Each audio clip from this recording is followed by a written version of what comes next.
Assalamualaikum warahmatullahi wabarakatuh. Selamat pagi anak-anaknya Bu Laili kelas 9. Kita bertemu lagi dalam Sabtu ini dengan pelajaran bahasa Indonesia, tentunya dengan bahasan pada bab berikutnya. Kemarin kita membahas tentang pengertian, struktur, dan ciri-ciri dari sebuah teks laporan percobaan ya. Dan kemarin terima kasih kalian sudah mengerjakan tugas-tugasnya dan sudah saya mulai memasukkannya. Bagi yang belum, di situ nanti ada penilaian tersendiri ya. Oke, selanjutnya di sini kita masuk pada bab yang kedua, yaitu menyimpulkan teks laporan percobaan. Oke. Oh iya, kita berdoa dulu ya pagi ini, semoga apa yang kita sampaikan, semoga pembelajaran ini berjalan dengan lancar dan memberikan manfaat bagi kita semua. Oke, berdoa dimulai. Amin amin ya robbal alamin. Oke, next, menyimpulkan teks laporan percobaan. Sudah siap ya? Lanjut. Kesimpulannya, menyimpulkan berarti kesimpulan. Kesimpulan sendiri adalah pengertiannya adalah pendapat atau pandangan penulis yang didasarkan pada fakta-fakta yang ditemukan dan dikemukakan dalam bagian hasil dan analisa dari sebuah teks percobaan. Berarti berisi tentang pendapat atau pandangan penulis yang didasarkan pada fakta-fakta yang ditemukan pada teks tersebut ya, pada teks percobaan tersebut. Next. Oke ya. Untuk suatu percobaan dilakukan untuk menghasilkan suatu hal yang bermanfaat, yaitu berupa pengetahuan baru maupun penemuan. Ya, hasil dari percobaan tersebut dibahas berdasarkan teori dan ilmu pengetahuannya. Ya, di situ. Oke, kita lanjut. Next.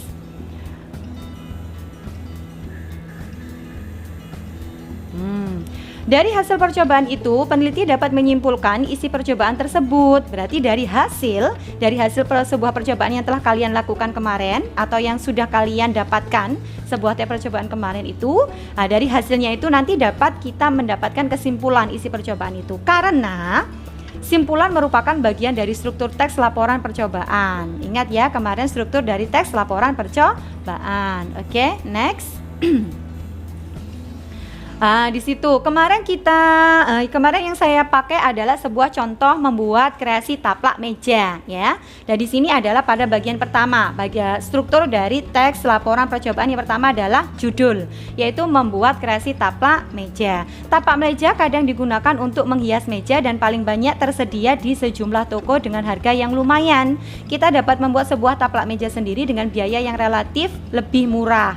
Biasanya kita kalau beli taplak yang batik aja harganya sudah berapa ya? Hampir 50.000 ya, atau 30-an ke atas ya. Nah, tapi kalau kita bisa berkreasi sendiri atau dengan adanya teks laporan percobaan ini, maka kita nanti bisa membuat sebuah taplak meja sendiri dengan biaya yang relatif lebih murah. Oke. Next, yang kedua. Yang kedua yaitu tujuan. Apa sih tujuan dari tes laporan percobaan ini? Tujuannya adalah pembuatan taplak meja ini bertujuan agar dapat memanfaatkan sejumlah barang bekas yang ada di sekitar kita. Jadi akan lebih bernilai serta bermanfaat.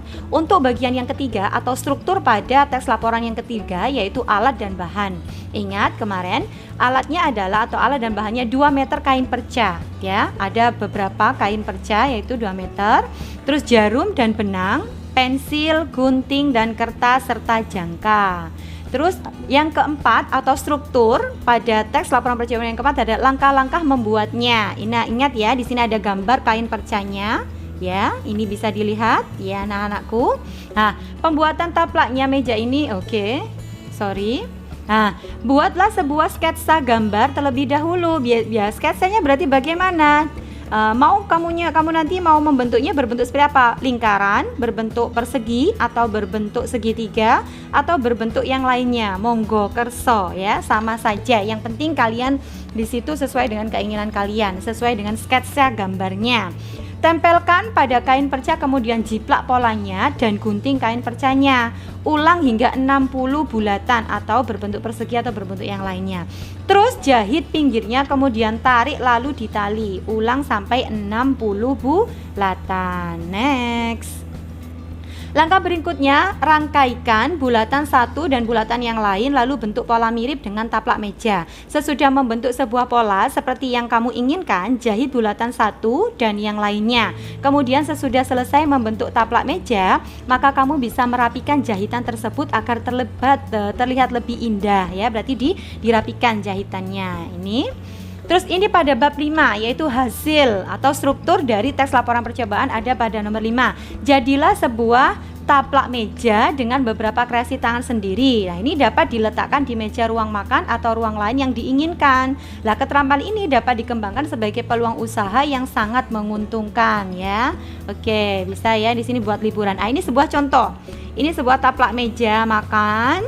Ini sebuah taplak meja bisa di ruang santai atau ruang belajar kalian. Ini juga bisa dipakai untuk bantal ya, bantal kecil.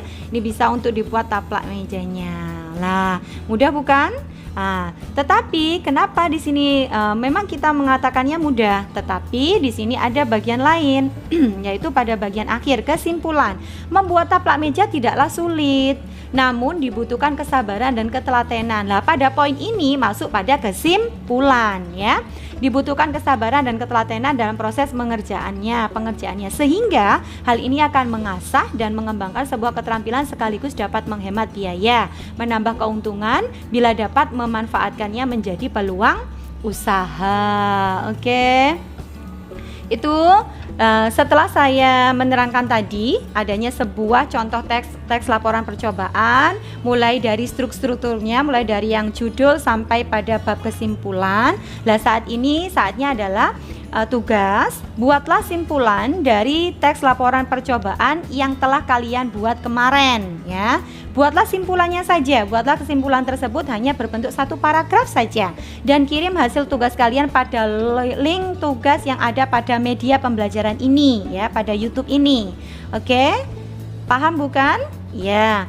Dari teks laporan percobaan kalian kemarin, buatlah poin kesimpulannya. Mungkin kemarin sudah bikin kesimpulannya tetapi kurang mengena. Jadi untuk membuat kesimpulannya, ingat tadi ya, adanya sebuah kesimpulan pada bagian akhirnya. Pada hasilnya itu bisa menjadi sebuah kesimpulan. Oke, terima kasih anak-anak. Semoga pertemuan kita pagi ini bermanfaat ya.